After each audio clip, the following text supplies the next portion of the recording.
toyoki bato mosusu balobi ke liwa wana eza nzambe te boye boye non liwa wana eza nzambe nzambe nde asepeli azwa oyo eza servante na ye oyebi liwa oyo euti epa na nzambe te mutu mosusu ava kufa ifo anyokama me botala liwa ya notre sœur Lisikunda akufi na kimia donc nzambe azwi molimo ne na kimia parce que aza servante de Dieu.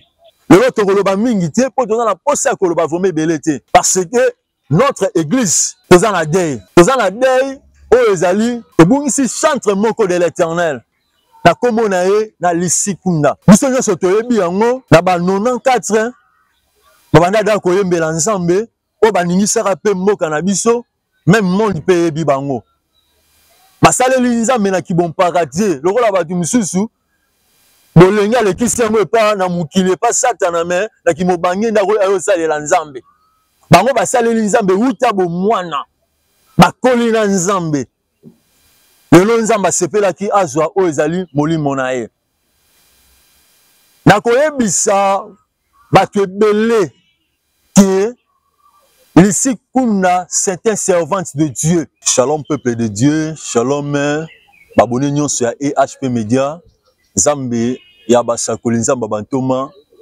aleka kopambola mutu nyonso oyo azolanda émission oyo tobongisi na mokolo lelo epa na nzambe le mot par hasard existaka te epa na biso bato ya mokili nde le mot par hasard existaka donc nzambe ayebaki lelo émission oyo okolanda yango ce n'est pas par hasard afin que vous bénéficiez de quelque chose de la part de l'Éternel Dieu. Que Dieu vous bénisse. Zambalola mona yo, zamba mona libota na yo, mutamukila ko mona yo, ozaki maladie, otikali malade, mutamukila ko mona yo, ozaki na loboko litama, otikali na loboko na litama, mutamukila ko mona yo, ozaki na ba situation difficile. Situation na eza changé te, etikali les mêmes. Mais ceux qui nzamba moni mutu, nzamba ya rapona ko changer, ba donner à vie en mutu. Ya on a déclaré yo za malade, yo za na ba situation difficile, yo oza na problème à mukanda, yo oza na problème à libala, oza na problème ya maladie, oza na problème ya ba situation difficile. Nzambo to salelaka, nzambo to banda koluka, uta na bomwana, nzambe wana mona yo, nzamba kota makambo na yo, nzamba kota bitumba na yo, nzambe asala yo ngulu na makambo ebele, pe nzambe aleka ko visiter yo. Pensez au tobemeli bino na mukolo lelo to parler sur la guérison divine. La guérison divine. Oyebi lelo ezana ba malade belé o ezoko déranger ba vie abatu. Et maladie ba malade wana mingi source nango ce n'est pas Dieu. Oto kota malamoko na osenga totanga verset biblique moko na Psaume 32 verset 10. Psaume 32 verset 10, je lis au nom de Jésus. Beaucoup de douleurs sont la part du méchant. Mais celui qui se confie à l'Éternel est environné de grâce. Nous avons dans la Psaume 32, verset 10, Bible lobby, beaucoup de douleurs sont la part des méchants, du méchant. Mais celui qui se confie à l'Éternel est environné de grâce. Donc, ba douleur mingi, ba malheur mingi, kolela mingi, ba maladie mingi, ba mort rebelle, ba dégâts rebelle, o ezo salama na mukili. Bible lobi, ezo uta, et pas bato amabe, ba méchant, bato ba kisi, ba noki, bato misala mabe, bato na soloka. Ezo uta de la part du diable pe na ba agent nae. Mais Bible lobi, celui qui se confie à l'Éternel est environné de grâce. Malgré nous sommes sur la terre de loups, malgré beaucoup de douleurs, vient du méchant. Mais bato baza ko se confier pas dans Nzambe. Baza environné de grâce. Baza environné de grâce. Rebi lelo ba malheur rebelle, lelo ba douleur rebelle, lelo ba situation difficile rebelle, lelo ba maladie rebelle, o ezo lata ba via batu. Vient de la part du méchant.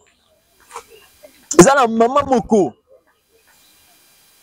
Peut-être que sambela pona ye. Maladie si la raté. Maladie wana kena na l'hôpital. complication na complication.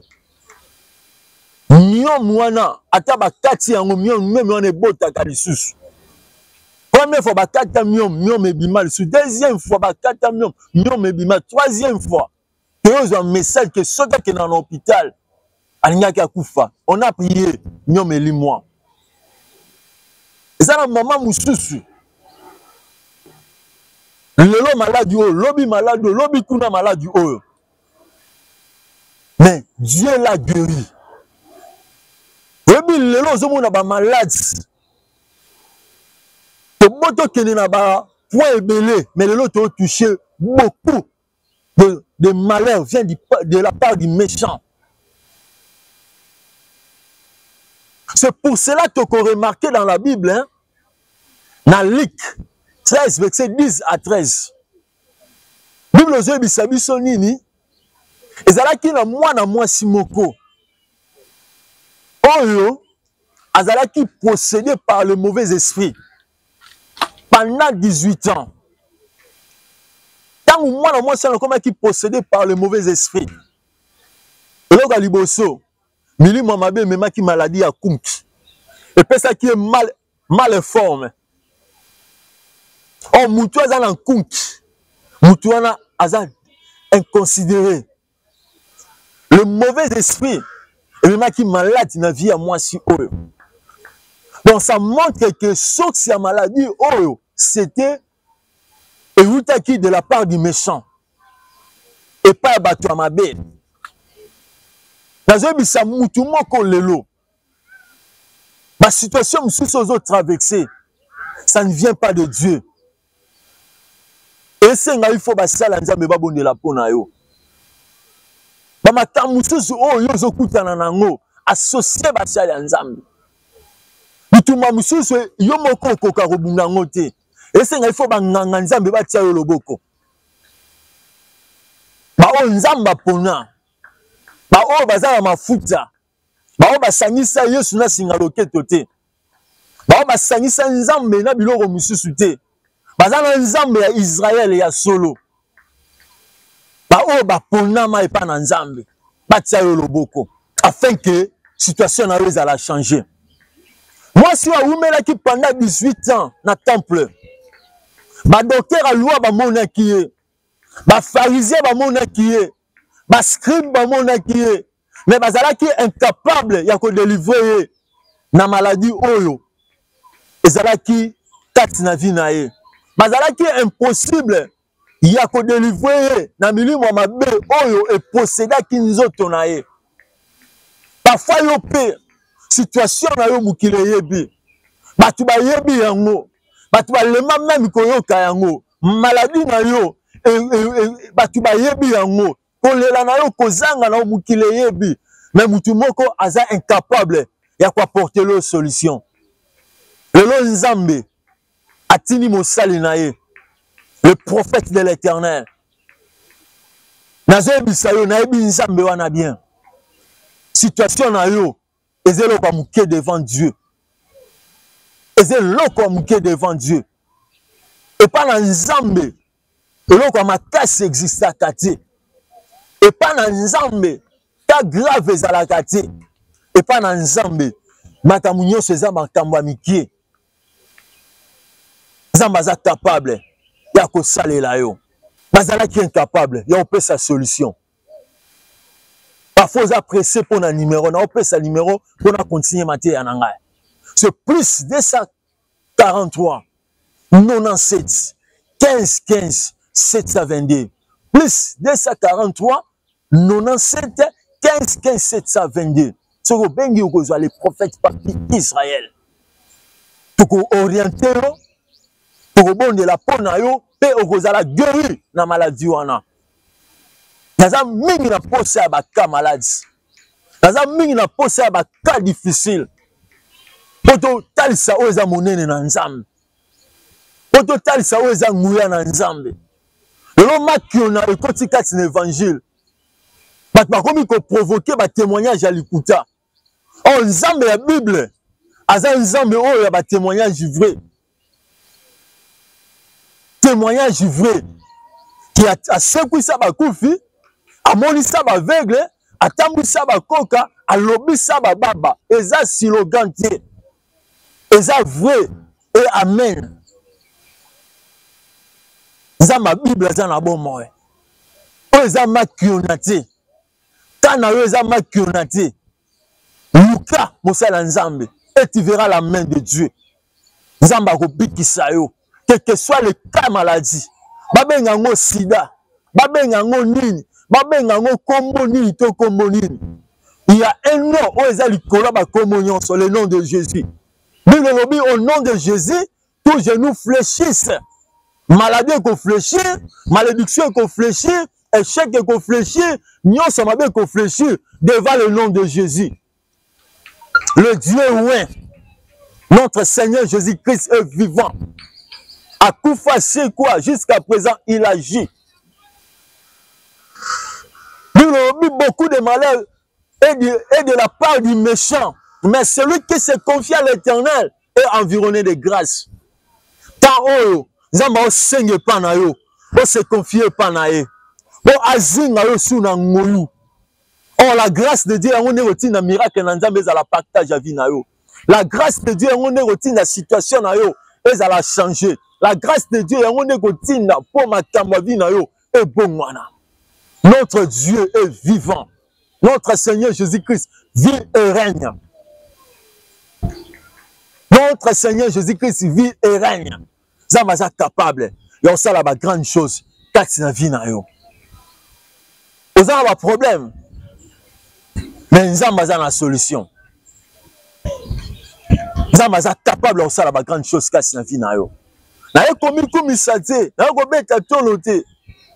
Na kamusu toko lo bango na écran te. Mais ebongi yo poko ma témoignage. Ebongi yo pe o vivre la main de Dieu. Pour un miracle, monsieur, c'est un malade qui est plus sauté là-bas. Mais bon, il y a des millions de témoigner. Mais si on a biso, la place il y a là-bas et la place il y a témoigner. Et ça a un impact minimité. Mais bon, il y a de témoigner. Ils ont la poste à témoignage.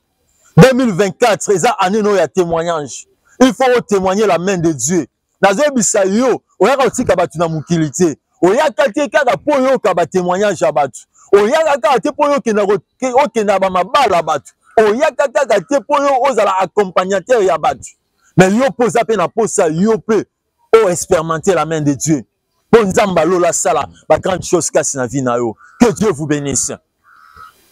Nzamba lola mona yo. Le loto koloba mingi te po tona la posa koloba vome belete. Parce que notre église toza na deuil. Toza na deuil. Oh ezali ebungisi chantre moko de l'Éternel na kombo na ye na lisikunda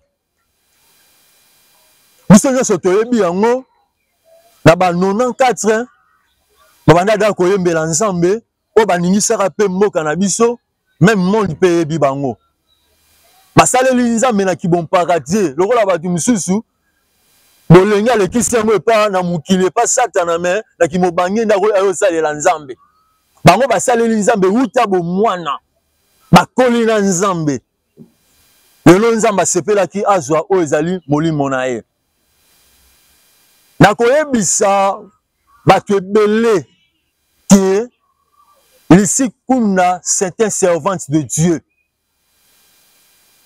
C'est un servante de Dieu. Biso nde lelo tokoki kolela ke akufi mais la mort ou la vie mutu azaka na maboko ya nzambe elo mutu akokufa biso bato nde tokolela toujours ko appartenir epa na nzambe ni la mort ni la vie ekoki kokabola notre sœur ici na nzambe. C'est un servante de Dieu. Lelo nzambe azwi molimo na ye na champ de bataille banda ekoservir ye toyoki bato mosusu balobi ke liwa wana eza ya nzambe te boye non liwa wana eza ya nzambe nzambe nde asepeli azwa oyo eza servante na ye oyebi liwa oyo euti epa na nzambe te mutu mosusu ava kufa ifo anyokama me botala liwa ya notre sœur lisikunda akufi na kimia donc nzambe azwi molimo ne na kimia parce que aza servante de Dieu. C'est un servant de Dieu. Quand vous avez servi Nzambe, vous avez servi les païens.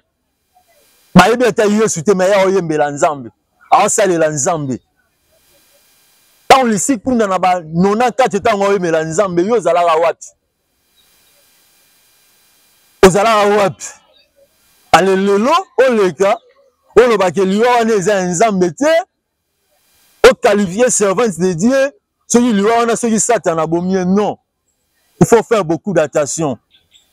Faut te beloko moko libota na un baza nanu na pasi ba perdre mutu ta o ezatan il faut to loba maloba ya malamu. Pourquoi? Parce que l'église to perdre oyo ezali don moko ya mutu ya o nzambe alongoli kati na église na ye.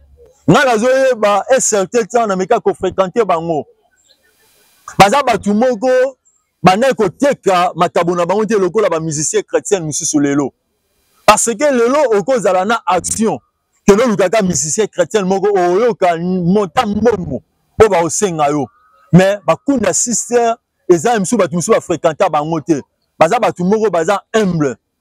Batu moko tango bengi bango ba ya koyembela nzambe ba osala ngo avec amour parce que biso to fréquenter bango. Basale nzambe batie mbongo liboso te mais batiaki musala nzambe liboso.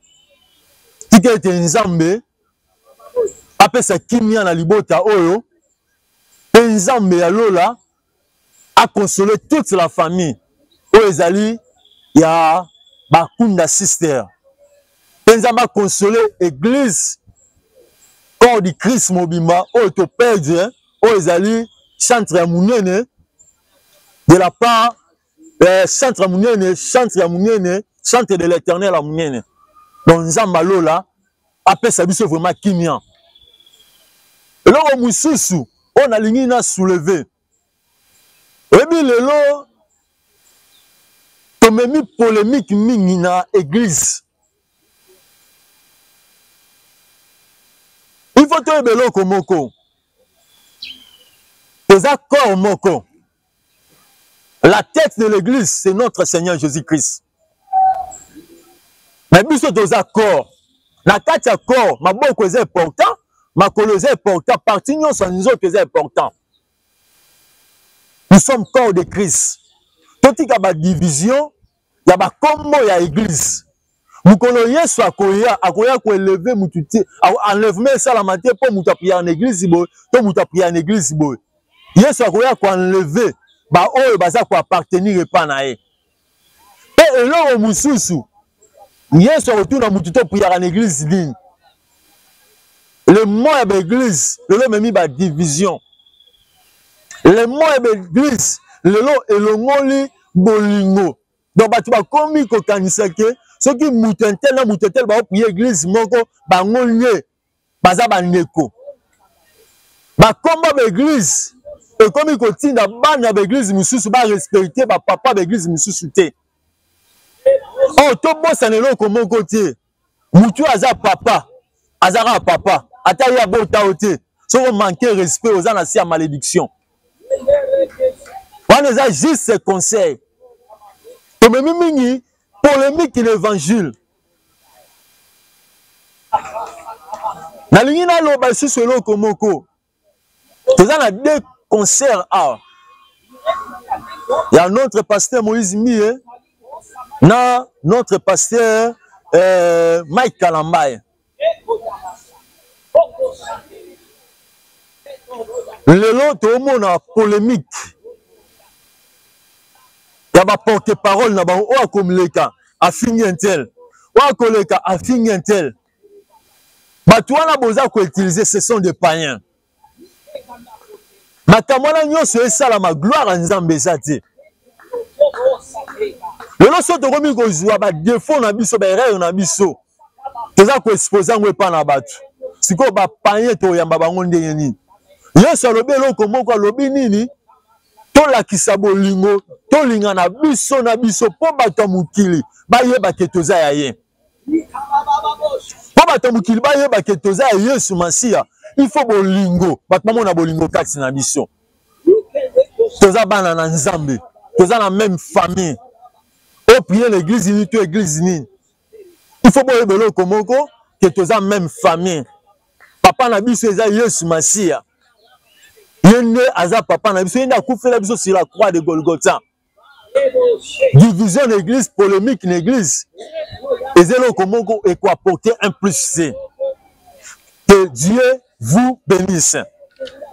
Pour tous les contacts, numéro na biso ezali plus 243 97 15 15 722. Que Dieu vous bénisse. La ligne siko na bonde la ponabino. Éternel Dieu tout-puissant, le Dieu de la Bible, le Dieu d'alliance, mon banana yo, mon de cognoso, ou la mission de début jusqu'à la fin. Le bon qu'on a ensemble et ça la likola vinae. Et misala na le monde samanabo moinae. Au nom de Jésus. Bible biso ma beming eza de la part du méchant. Mais bato baza ko se confier pendant baza environné de grâce. Au nom de Jésus. Tant de Père Dieu tout-puissant. Le bon qu'on a et ça la likola banana yo. Moutinyo ça na ba problème. Azana ba menace sa maladie, ba situation difficile. Le Dieu de guérison, bikisa banana yo, au nom puissant de Jésus. Ba mona le poko na yo, ba mona misala na yo, pe batatu la monnaie na bonzambe na yo, dans le nom puissant de Jésus, neto bondeli, neto lobi, amen. Que Dieu vous bénisse.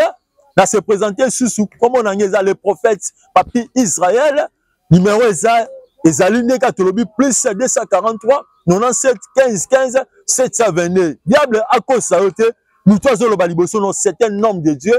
Benga okoza orientation divine, benga tolandelo na prière, benga oroko ma témoignage, nenge batebele ba témoignant cette fois-ci pour témoigner. Que Dieu vous bénisse.